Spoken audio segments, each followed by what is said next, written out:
Hi friends.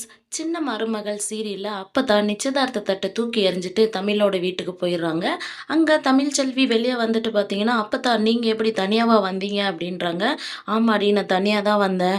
நீ எப்படி எல்லாம் முடிச்சுக்கின்னு வந்துட்டியோ, அதே மாரி நானும் அவங்களுக்கும் எனக்கு எந்த ஒரு உறவும் இல்லன்னு சொல்லிட்டு முடிச்சுன்னு வந்துட்டேன்" அப்படின்றாங்க. "பெத்த புள்ளையும் வேணான்னு சொல்லிட்டு வந்துட்டேன். வீட்டுக்கு வந்த மருமகள்களையும் வேணான்ட்டு வந்துட்டேன். என் வீட்டு வாரிசான என் பேர குழந்தைங்களையும் வேணான்னு சொல்லிட்டு தூக்கி எறிஞ்சிட்டு வந்துட்டேன்" அப்படின்றாங்க. அதுக்கு வசந்தி பார்த்தீங்கன்னா, "என்னம்மா சொல்றீங்க?" அப்படின்றாங்க.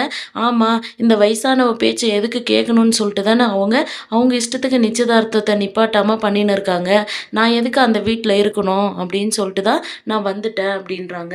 "என் பேச்ச கேட்காத வீட்ல உக்காந்துக்கின்னு நான் மானங்கெட்ட சாப்பாடு சாப்பிட்றதுக்கு அந்த வீட்ல இருக்கக்கூடாதுன்னு சொல்லிட்டு தான் நான் வந்துட்டேன்" அப்படின்றாங்க. "எங்க போறதுன்னு தெரியாம தான் வந்தேன். எங்கேயாச்சும் முதியோர் இல்லத்துக்காச்சும் போயிரலாம். கூட்டுறது, பெருக்கிறது, வார்றதுன்னு சொல்லிட்டு அப்படியாச்சும் போயிடலான்னு சொல்லிட்டு தான் யோசிச்சுக்கின்னு வந்தேன்.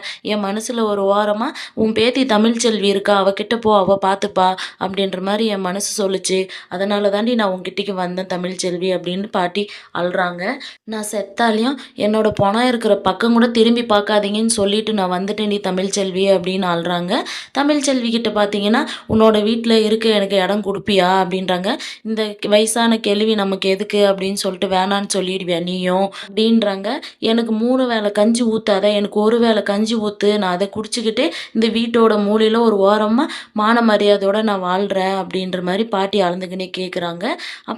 அதுக்கப்புறம் நாளு போக்குல பார்த்தீங்கன்னா, "எனக்கு ஏதாச்சும் ஒண்ணு ஆச்சுன்னா, உனக்கு பொறக்க போற குழந்தை கையில கொல்லி கட்டைய குடு.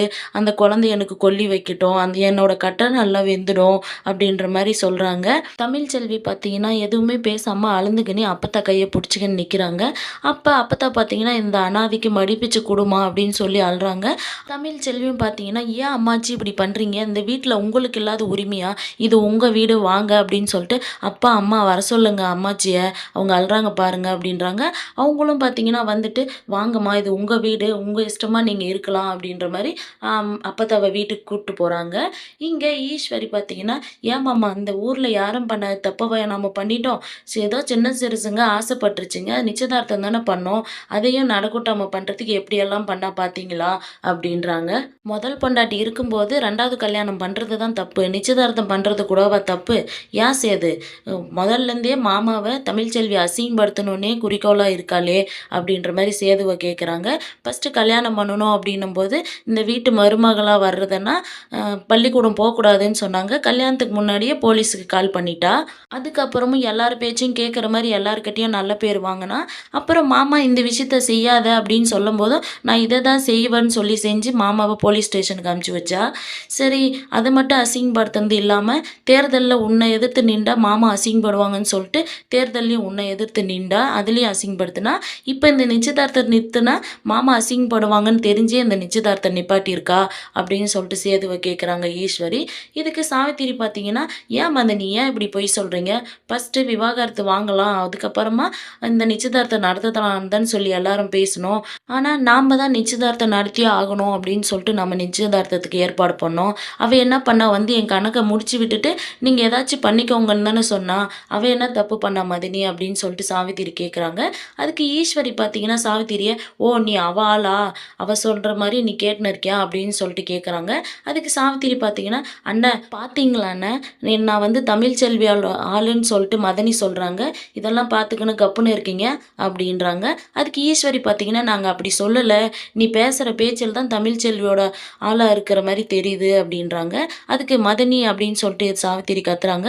மோகனா பார்த்தீங்கன்னா, "அமைதியா இரு சாவித்திரி" அப்படின்னு சொல்லிட்டு அவங்கள திட்டுறாங்க. அப்ப ஈஸ்வரி சொன்னதுல என்ன தப்பு? நாமளே எப்பயாச்சும் அறுத்து விடலாம் ஒரு பஞ்சாயத்த போட்டுன்னு தானே இருந்தோம். அவளா வந்து தானே அவ கணக்க முடிச்சுக்கின்னு போனா. இப்ப என்ன அதுல இருக்கு? விடுங்க. நீங்க எதுக்கு மாத்தி மாத்தி பேசின்னு இருக்கீங்க? அப்படின்னு சொல்லிட்டு மோகனா கேட்குறாங்க.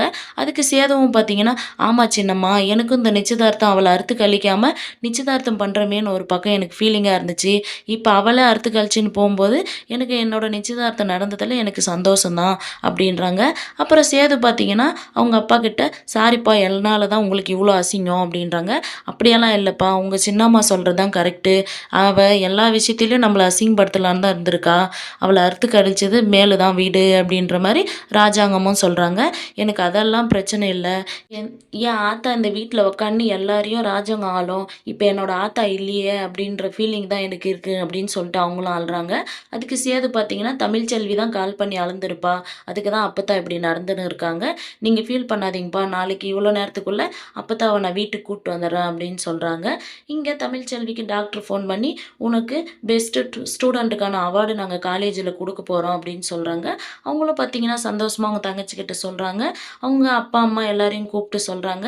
அப்பத்தாவும் பார்த்தீங்கன்னா, "ஏன் வசந்தி பொறக்கும்போதே இவ இந்த மாரி அவார்டெல்லாம் வாங்குவான்னு உனக்கு தெரியுமா?" அப்படின்னு கேட்குற மாரி முடிச்சிருக்காங்க. இங்க சேது அப்பத்தாவ கன்வின்ஸ் பண்ணி வீட்டுக்கு கூட்டின்னு போயிடுவாங்களோ என்னன்றத நம்ம அடுத்து வர எபிசோட்ல பார்க்கலாம். வெயிட் பண்ணுங்க.